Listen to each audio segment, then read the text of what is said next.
ndeysaan mbokk yi 5e combat de la soirée mu ngi noonu taxaw si digg géew Mbaye Tine Junior mooy jàkkaarloog doomu Jokkul Mbaye Tine Junior moo ñu won ginnaaw doomu Jokkul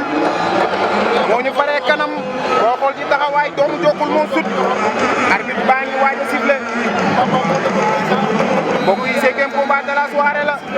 Mbaye Tine Junior doomu Jokkul arbitre sifflé la ñaari xale yaa ngi leewtoo Mbaye Tine Junior moo ñu féetee càmmoñ doomu Jokkul moo ñu faree ndeyjoor ndeysaan ñaari xale yi ñu ngay leewtoo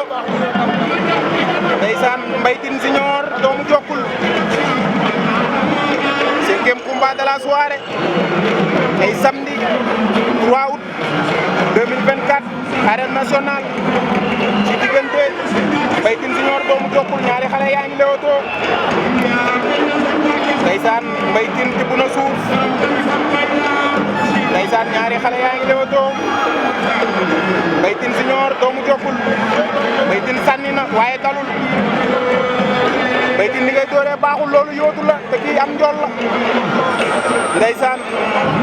Mbaye Tine Junior doomu Jokkul ndeysaan Mbaye Tine Junior doomu Jokkul ñaari xale yi ñu ngay leewtoo ndeysaan doomu Jokkul wàcc na ci ay tànkam léegi pour tolloog moom Mbaye Tine Junior mu ngi jiital tànku càmmoñ sànni na léegi doomu Jokkul mu ngi jiital tànku ndeyjoor ndeysaan Mbaye Tine door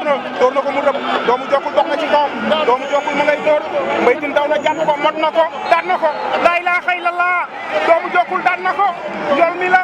ndeysaan laa ilaaha illallah jël ba rëy na waa tey lan la nii jël yi rëy na ndeysaan Mbaye Tine daan na ko déggal astaghfirullah doomu Jokkul ma ngay gës lii lu mu doon ndeysaan jël ba rëy na am njool la xale bii nañ ko bàyyi xel daan na ko jël bu rëy